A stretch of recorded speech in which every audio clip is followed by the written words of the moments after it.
Let me thank first the organizers, Hermano and Felipe, and also the administrative and technical staff for the perfect organization. It's always a pleasure to be in Rio. So this talk is about hyperbolic conservation laws. However, I know that many people here are not accustomed to hyperbolic equations, and it turns out that the core of mathematical analysis here will be about elliptic equations, but you have to be patient. So these are systems of conservation laws. U is vector valued, F is the flux of the system. This is written component-wise. Hyperbolicity tells you just that when you compute the symbol, which is a linear combination with coefficients xi alpha of the Jacobian matrices of components f alpha of the flux, then this symbol has real eigenvalues. It is diagonalizable, and this is true for every value of the state u, of the unknown u, and for every direction xi. Now, the number m of distinct eigenvalues, I shall ask that it does not depend neither on the state nor on the direction. It is not necessarily equal to the size of the system, that is, to the number of components of the unknown. It must be less than or equal because the symbol is an n by n matrix. But in practice, it is strictly smaller because it turns out that you do have multiple eigenvalues. And for instance, this happens in gas dynamics, but also in other systems like elasticity and so forth.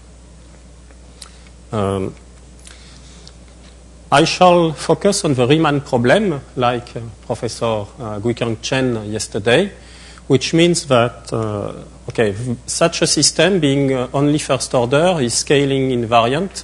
If you make a homotopy in the space-time plane, then u lambda is still a solution if u is 1 is a solution.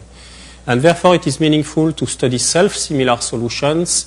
And if you give yourself an initial data, which in this case has to be constant along the rays coming from the origin, emanating from the origin, then finding this self-similar solution, which achieves such an initial data, this is called the Riemann problem. You have, of course, to rewrite the system in terms of a new variable, self-similar variable y equals x over t, and then the new system writes divergence of the flux equals, and this comes from the time derivative. So it is the derivative of u in the direction of y. Now, I warn you, and this is where the type will change from hyperbolic to possibly elliptic. I warn you that in this system, the type is not given a priori.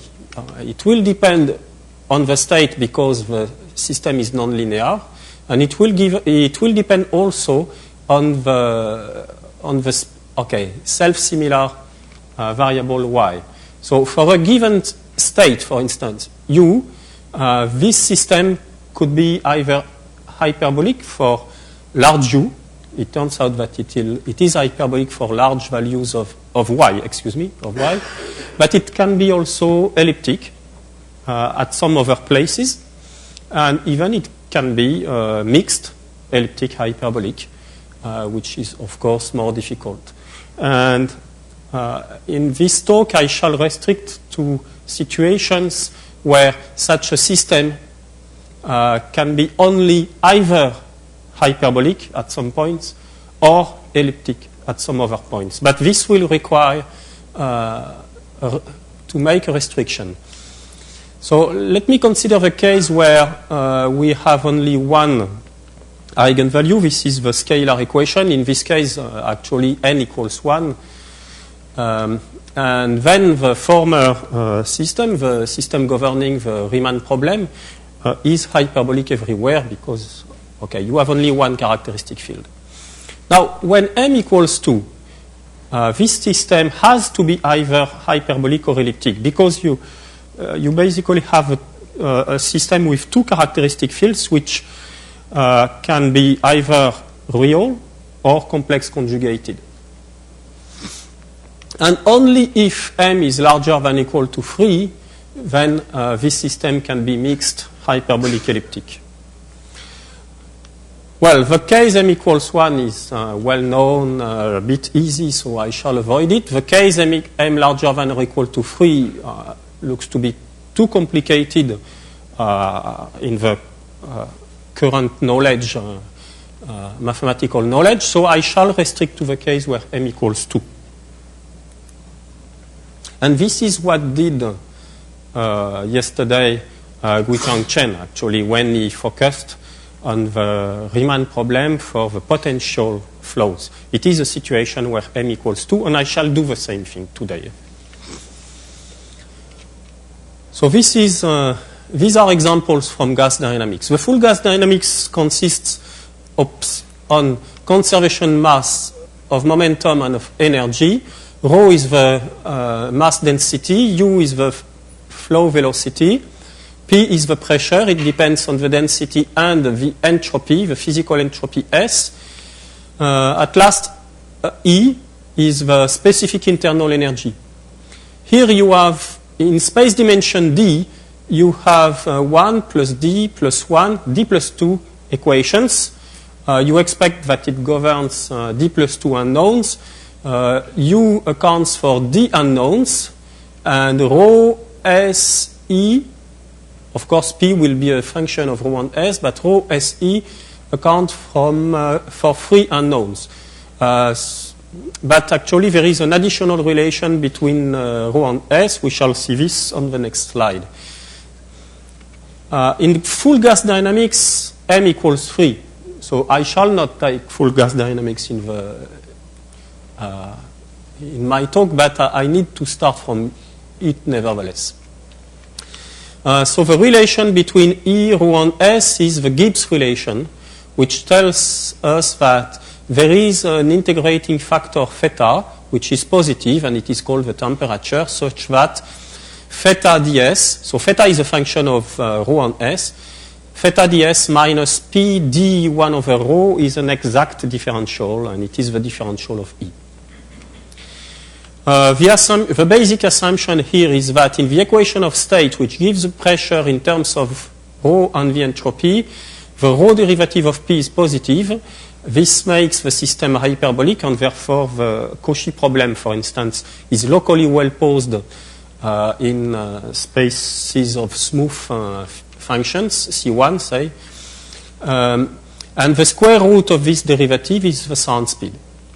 It is related to the infinitesimal, to the wave velocity for infinitesimally small waves. Well, this system is quite complicated. In one space dimension, we do have a bunch of results. For instance, small data in data with small total variation. This is Glim's theorem. But in 2 or more space dimensions, only very few is known. And this is mainly because m equals 3. Now, from this system, if you assume that the flow is Lipschitz continuous, you can derive a transport equation for the entropy. That is the derivative of the entropy along the particle path, that is the integrals of the velocity field. This particle derivative is 0. And therefore, if the entropy is initially a constant, it must remain equal to this constant so long as the flow remains Lipschitz. And when S is constant, then the conservation of energy becomes a consequence of the conservation of mass and of the conservation of momentum. So you can just retain these two, d plus 1 equations. And now the system consists of d plus 1 unknowns, d plus 1 equations, but you still have m equals 3, except in the one-dimensional case where m equals 2. So this is called the isentropic system, or the system for isentropic flows. It is not valid if the flow is not Lipschitz. Typically, beyond some time, shock waves develop, and once they develop, the entropy may not remain constant, even if it was constant at the initial time. But this constancy is almost true if the strength of the shock waves is small enough. Because on the one hand, you derive from the Rankine-Hugoniot conditions that, the subscript minus and plus mean the values of quantities like the density, for instance, the pressure of the specific energy on both sides on the discontinuity. You have jump relations which tell you that the solution holds in the sense of distributions. These jump relations imply this well-known Hugoniot relation between density, pressure, and internal energy. And now, using the Gibbs relation and this relation, you see that the jump of S is of the order of a cube of the jump of a flow across discontinuity. So if this jump was small, then the cube is even much smaller. And the jump of the entropy is very small, and this justifies the use of the isentropic model even in cases where we have discontinuities, provided that discontinuities are small enough. Now, let me consider an isentropic flow, and let us set omega, the curl of U, the vorticity. Then combining the equations using the chain rule, you obtain this kind of transport equation for omega divided by the density.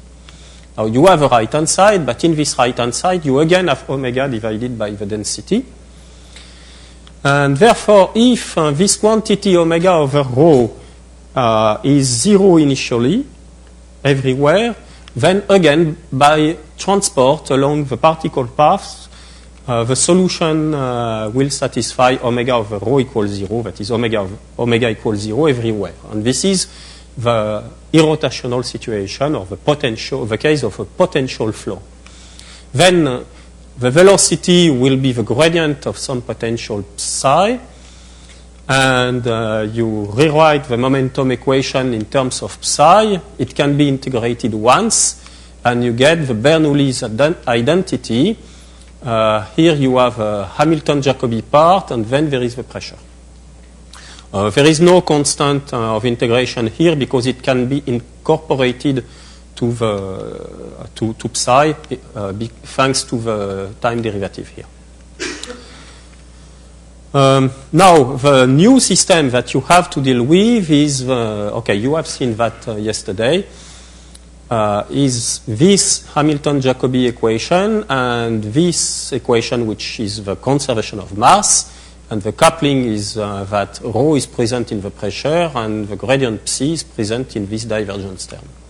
And now you have gained something because in irrotational gas dynamics, m equals 2.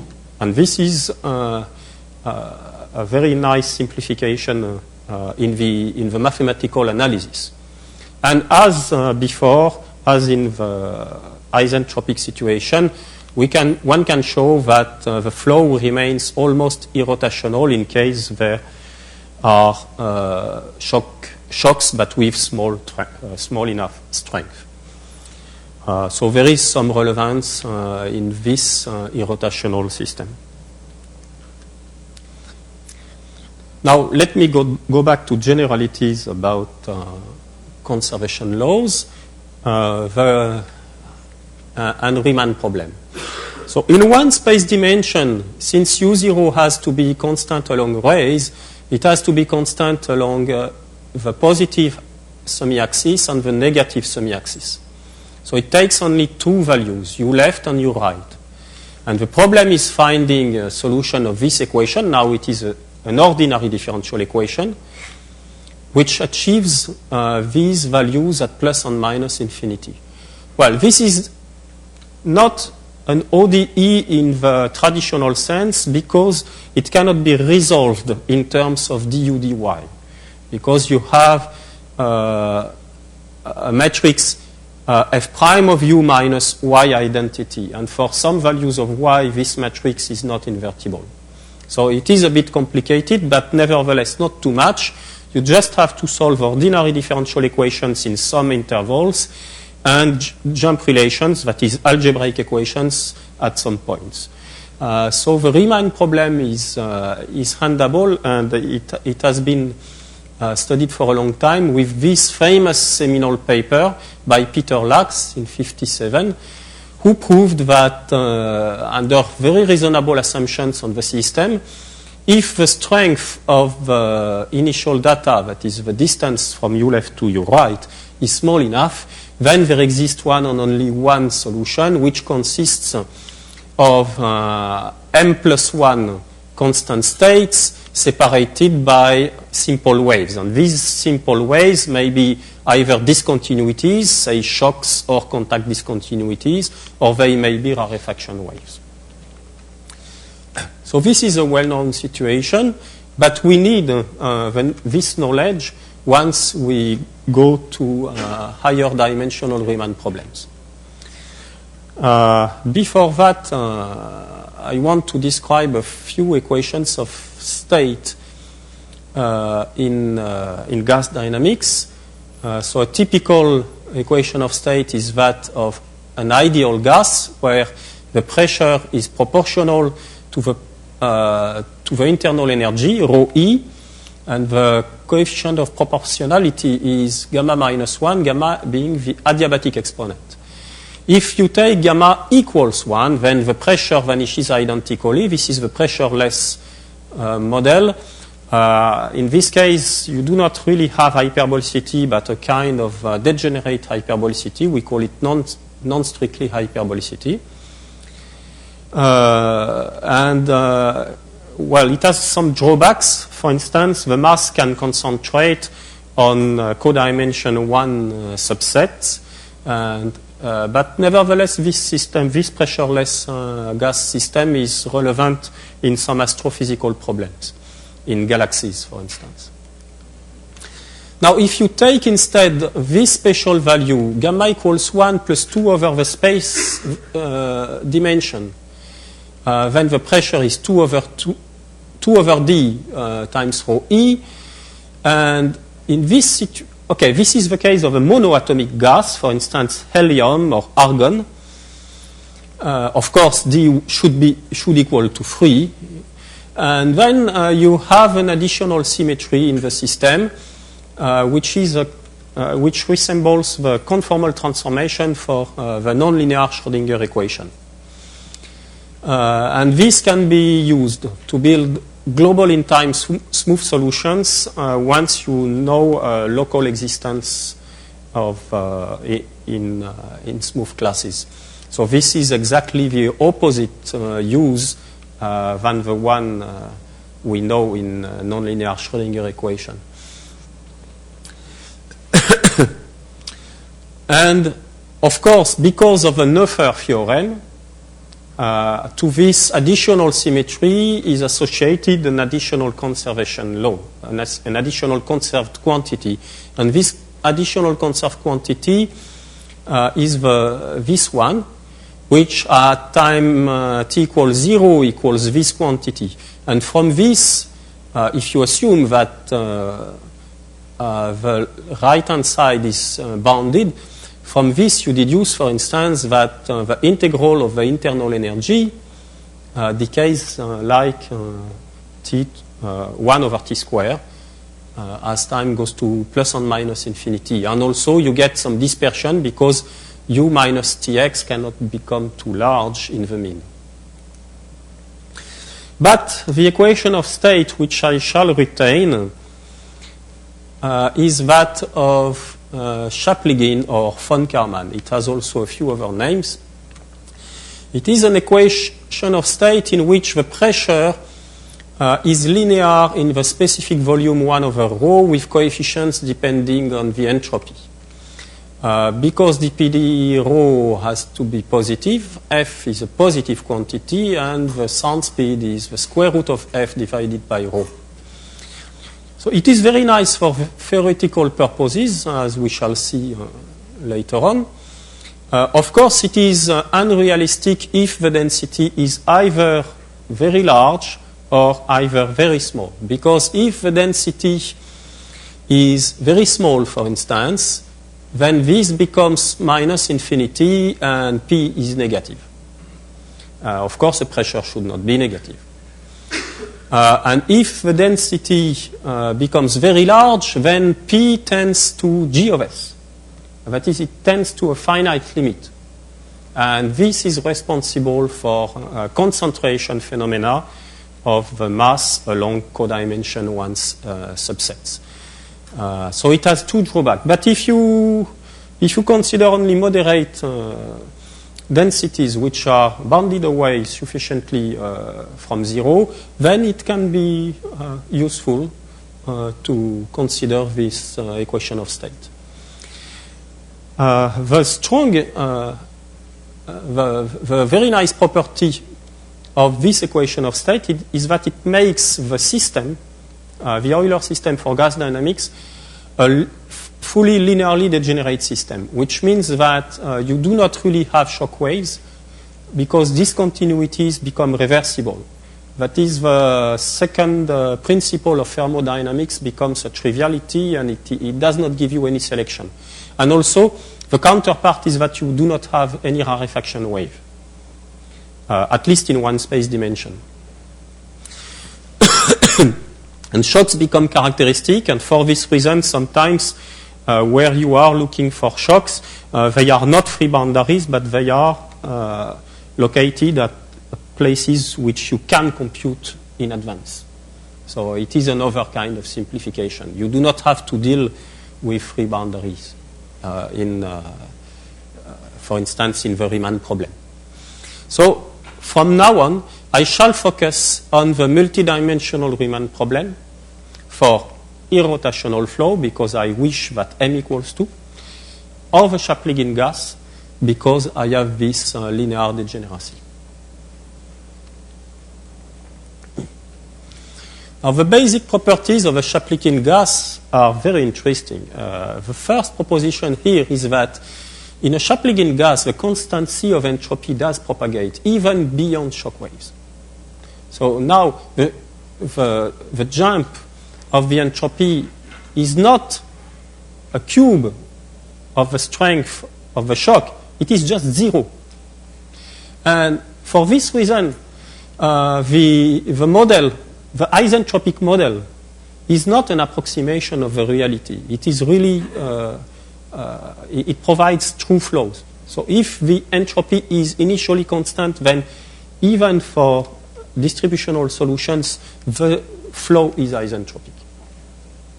And the second proposition tells you something similar for the irrotational model. Now, let me assume that the flow is isentropic, and let me consider jumps.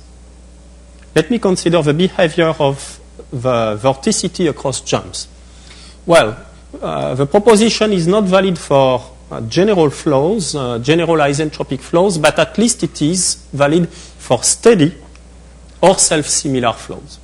And in both cases, you find that the following expressions, where nu is the unit normal to the shock wave, to the discontinuity manifold, these quantities are continuous across the shock. Okay, this is just because the divergence of the curl equals 0.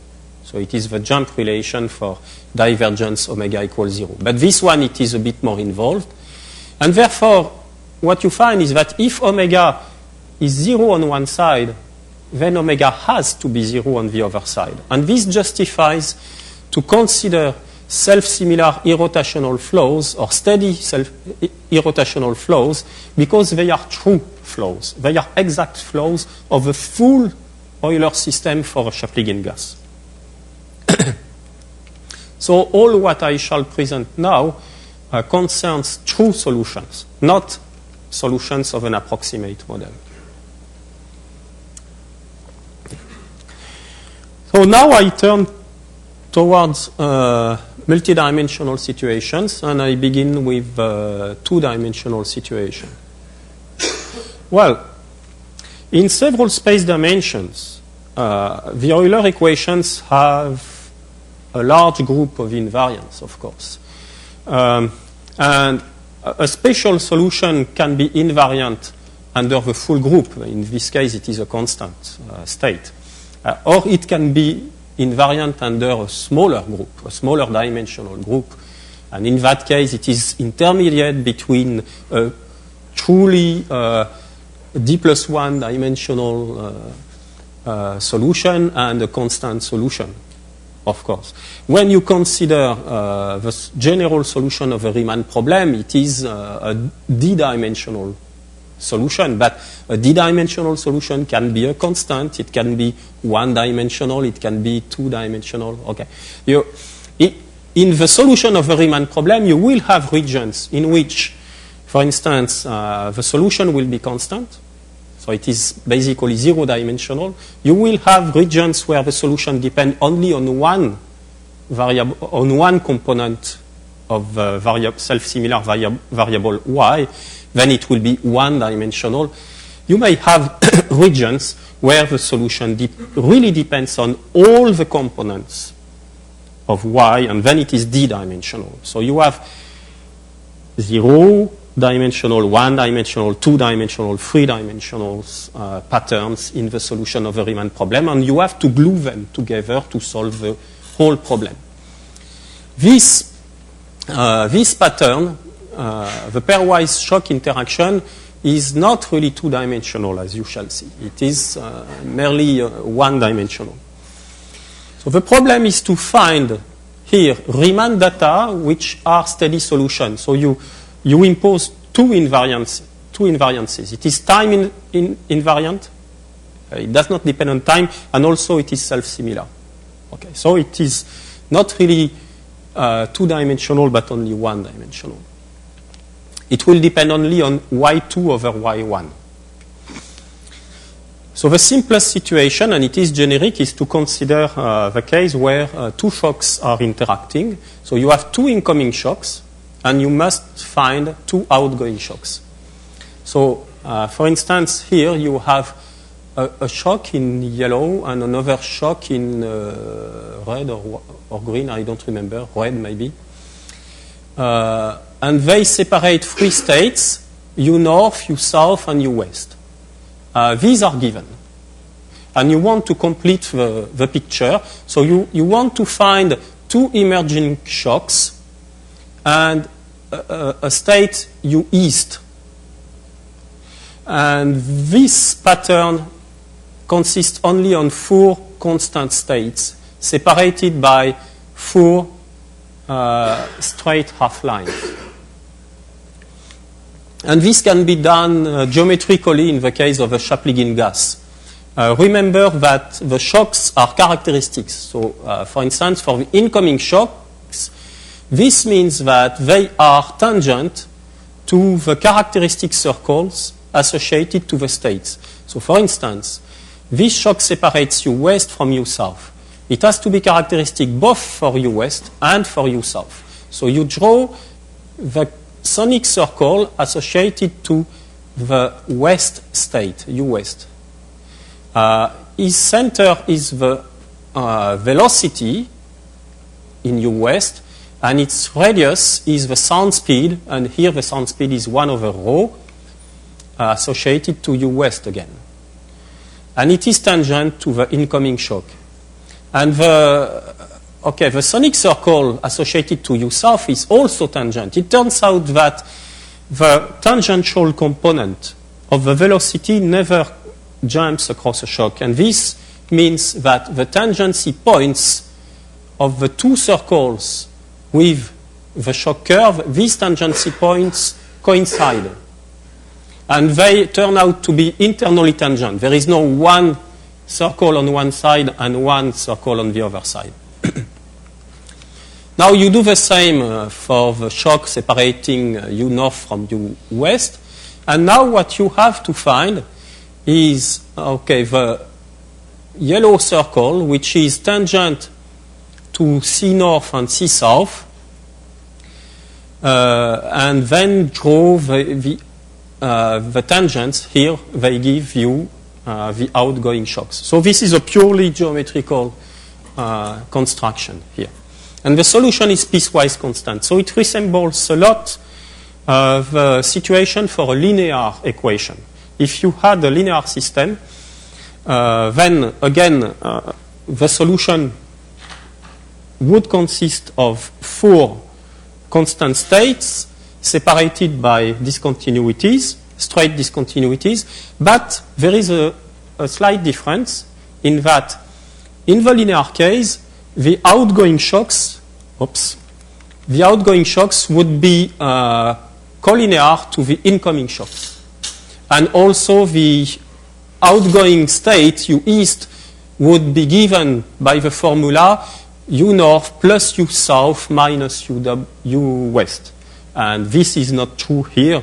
The formula is nonlinear, of course. Okay, so now I have to deal with the Chaplygin gas and with potential flows. I have my Bernoulli equation, which gives me the density in terms of the potential, and therefore the conservation of mass writes the following way. It is a second-order equation in terms of the potential. You can rewrite it, develop it, and it gives you a quasi-linear second-order equation with the principal part here and lower-order terms here, there. Now, this equation is either hyperbolic or elliptic. Remember that this quantity has to be positive because its square root is 1 over rho. So the type is hyperbolic if phi is negative. Then we call this the flow pseudo-supersonic. Oh, I forgot to tell you that as in Guiquang-Chen's talk, now phi is the potential not of the velocity but of the pseudo-velocity, u minus y. Okay. Whence the word pseudo here. And it is elliptic whenever phi is positive. Of course, in the solution, it will be elliptic somewhere, it will be hyperbolic elsewhere. So in the two-dimensional Riemann problem, what happens is that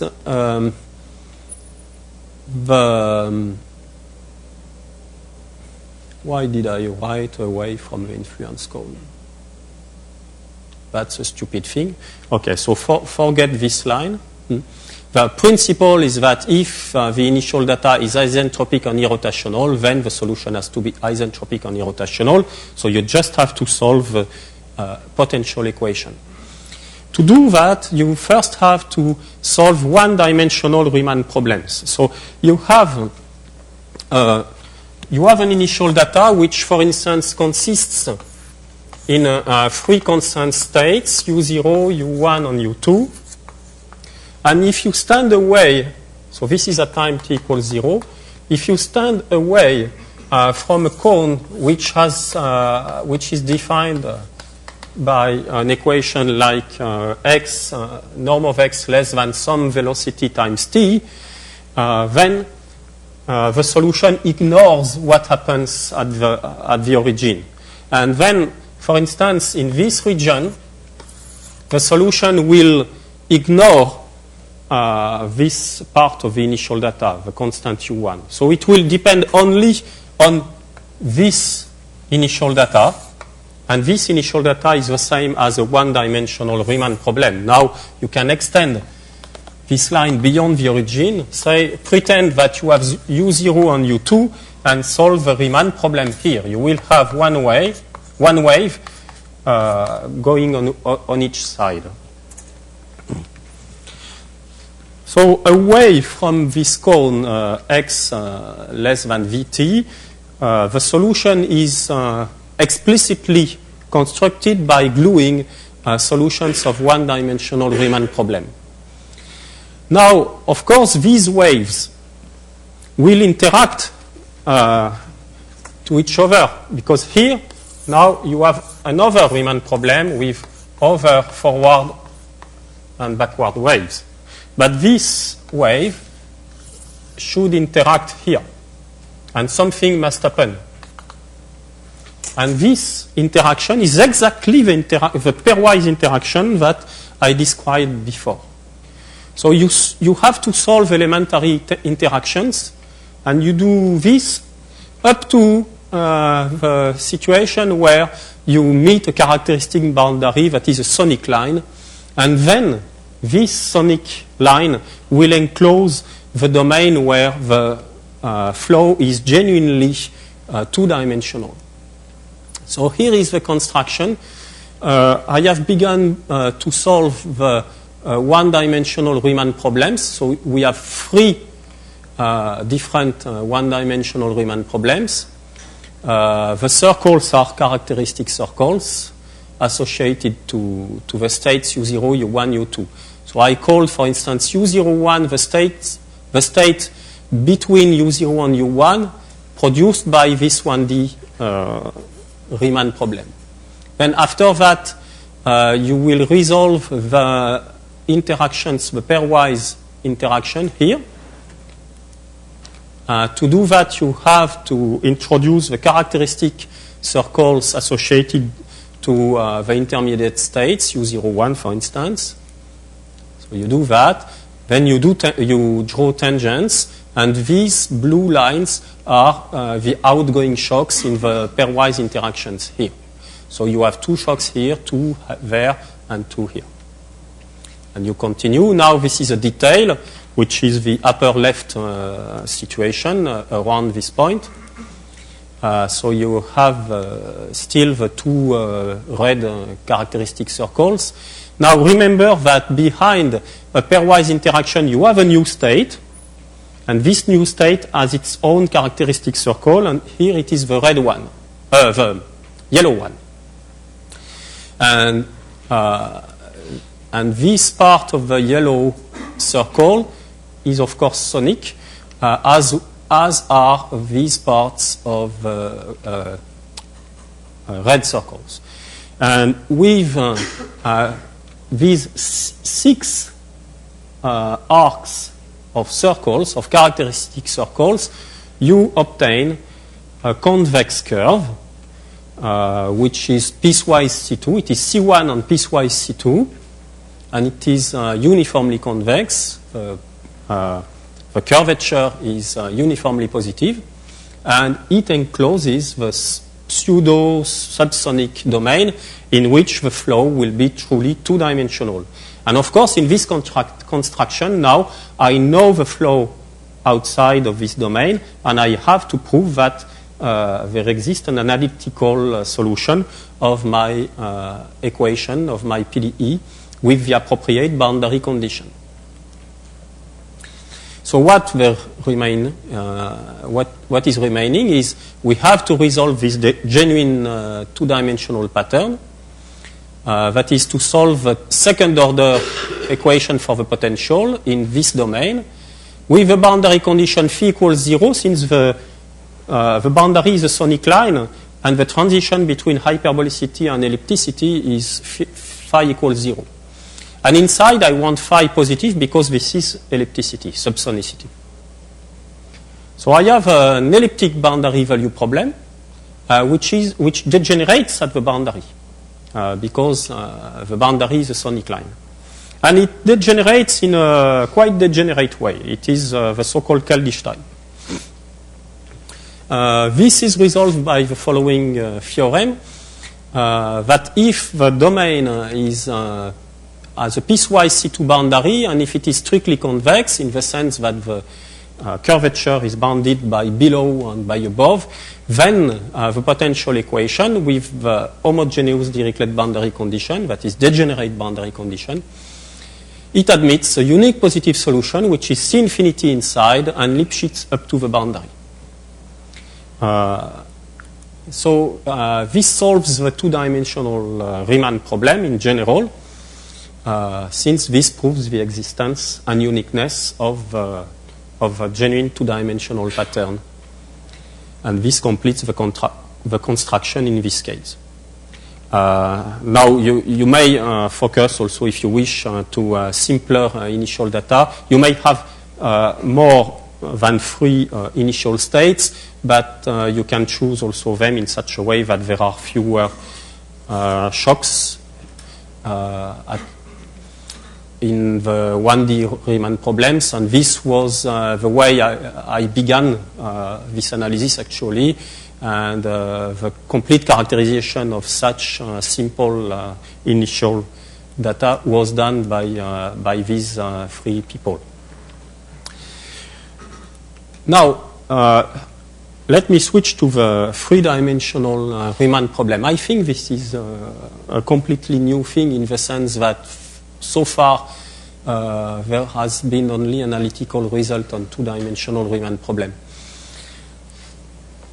Once again, I shall have piecewise constant initial data, which is constant in conical cells with polygonal sections. For instance, you may imagine that the 3-dimensional space is divided by 3 orthogonal planes. This is a situation. Then you have 8 octants and 8 initial constants in the data. And the rest is similar to the 2-dimensional situation. Of course, at the beginning, you have constant states, and you find other constant states each time you resolve a pairwise interaction of planar shocks, which is what we had to do in 2 dimension, and we will have to do in 3 space dimension. So you have primary interactions, that is interactions between 2 of these initial data. Of course, they produce new constant states, and then you again have secondary interactions between either one of these constant states plus one produced in the primary interactions, or 2 constant states produced in the primary interactions. You must have, if you think to the linear case, you can see that there are primary and secondary interactions in general. Then, of course, you have 2-dimensional patterns. They occur because exactly as that was the case in 2D, where we had to resolve 1-dimensional Riemann problems first. In 3D, we have to solve 2-dimensional Riemann problems first. And therefore, we have genuine 2-dimensional patterns. But we shall encounter a new kind of 2-dimensional pattern. It will be produced by ternary interactions of planar waves. And this did not happen in 2 space dimension. And finally, there is a genuinely 3-dimensional pattern, which is in the pseudo-subsonic zone. And this is solved by a theorem which is very similar to theorem 1. The equation is almost the same, except that instead of a 2, you have a 3, because this is the space dimension. It is given by self-similarity. And it is a bit different also in that the assumption on the boundary of D is that it has a strictly positive mean curvature. Now, you do not ask that D be convex. You ask only that it be mean convex, and strictly mean convex. This is reminiscent to what we know, for instance, in the minimal surface equation I think that Serrin wrote something about that in the 60s. So the theorem tells you that if the boundary is piecewise C2 and is strictly mean convex, then this degenerate boundary condition, degenerate boundary value problem, has a unique positive solution. Positive because I want that the equation be elliptic. So a unique positive solution, which is C infinity in the interior and Lipschitz up to the boundary. The assumption of positive mean curvature is a necessary one, actually, because if you make formal computations, then what you find is that the mean curvature multiplied by the normal derivative of phi equals -1. And since phi is positive in interior and vanishes on the boundary, this normal derivative is non-positive, and therefore h has to be positive. Okay? Now the theorem tells you that this is enough. This is a sufficient condition too. Of course, this theorem would be useless if you were not able to construct the domain D. It can be used only once you know what the domain D, the subsonic domain D is. And the proofs are quite similar, but on the one hand, the theorem 1 is simpler because when D is convex, you can use extremely simple special solutions of the PDE, which are given by this formula, and they serve as sub or super solutions, especially super solutions. This is important. And when D is not convex, but is only mean convex, then you cannot use them. At least you cannot use them to construct a super solution which vanishes at the boundary. And this is the difficulty. And then you have to construct by bare hands barrier functions, and this is much more involved. On the contrary, what is difficult in the two-dimensional case is the Lipschitz interior estimate. You cannot apply the maximum principle to the norm of a gradient phi as we do, for instance, in the situation of minimal surfaces. You have to deal with this more involved combination, 1/2 gradient phi squared plus a constant times phi, where the constant has to be chosen in the interval 2, 3. While in 3 dimensions, then it is enough to apply the traditional strategy. Now,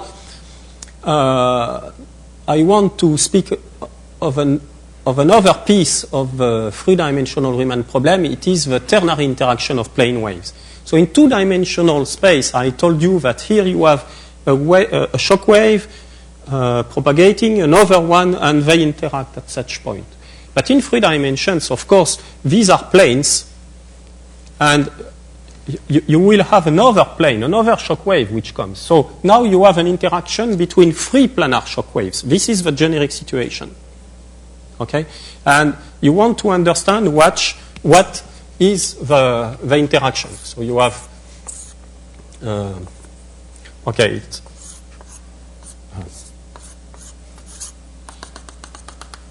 so you have a kind of pyramid, okay, and then there will be outgoing waves here that you have to determine. And what you know a priori is the state inside the pyramid. It is one of the states uj, so say it is u0, for instance, it is inside. And you know also the states on each sides of the pyramid. They are given by the solutions of 1-dimensional Riemann problems. So, for instance, between u0 and u1, you will have a state u'1, and you will have a state u'2, and behind you have a state u'3. They are linked to u0 by shock waves, and you want to understand the interaction. if you were in the linear case, it would be extremely simple because you would just have to propagate these planes. To extend all these planes, it would divide the three-dimensional space into 8 cells, and the interaction would consist only on 8 constant states that you can express algebraically, linearly, in terms of u0, u1 prime, u2 prime, u3 prime. But this is not, the Euler system for a Chaplygin gas is not linear, even though it is linearly degenerate, and the situation is more complicated. But you try to do the same. So at the beginning, you consider the primary interactions. A primary interaction is an interaction between two planar shock waves. So for instance, between u0, u1 prime, and u2 prime, you have a planar interaction. You can resolve it. It is just the situation we had in two space dimensions. And you have 3 such two-dimensional situations. And after that, you have found new constant states. And you will have secondary interactions also between, for instance, u1 prime. So the new states obtained beyond the primary interactions, I call them u1,2, u2,3, u3,1. You have secondary interactions because u1 prime now is linked by shocks to u1,2 and u3,1, and this gives you again a pairwise interaction of planar waves, and this gives you a new u1 with a superscript instead of subscript. So if the system was linear, all these 3 states produced by secondary interactions would coincide because this would be the constant state in the last cell, the cell opposite to u0. And this is not true now in our nonlinear setting. And also, all the outgoing planar shocks would be just collinear to the incoming ones. Again, this is not true. So this, you can prove it, that you can prove that it is not true. So instead, you have to assume that the solution is not one-dimensional, but genuinely two-dimensional in the influence cone of the origin. So you have to determine the influence cone, and you find that it can be constructed by gluing pieces of the 6 characteristic cones associated to the states u1, u2, u3, u1,2, u2,3, u3,1. So this gives you a conical domain, D, which has a C1 boundary, except, of course, at the origin, and this boundary is piecewise C2. And the problem now is to find a steady flow in the conical domain. So this is what I call a conical wave. So the equation to be solved is just this one. So this square root is because of the Chaplygin equation of state. The one here is just a normalization. It could be another positive constant. And in particular, of course, this norm has to be larger than 1. If you develop, you find this equation. And now you have to understand that since you are looking for something which is also steady but also self-similar, psi has to be homogeneous of degree 1. And you restrict to such functions. And this modifies the notion of the type for this equation. You do not consider an arbitrary solution, but a solution which is homogeneous of degree 1. And for this reason, you find that the type depends on the value of psi divided by the norm of x. So R is the norm of x. Omega is this is the decomposition, the spherical decomposition of x. You decompose psi into this homogeneous part R and this function theta, which depends only on omega, and the corresponding equation on the spherical cap, the intersection between the sphere and D is given here. And it turns out to be elliptic when theta is larger than 1, say. And our boundary condition turns out to be theta equals 1. So this is the theorem, and I stop there, that this boundary value problem for conical waves admits a unique solution in the class of infinity function inside, Lipschitz up to the boundary. And therefore, the conical wave exists, and there is a solution to this interaction problem, this ternary interaction problem. So, thank you.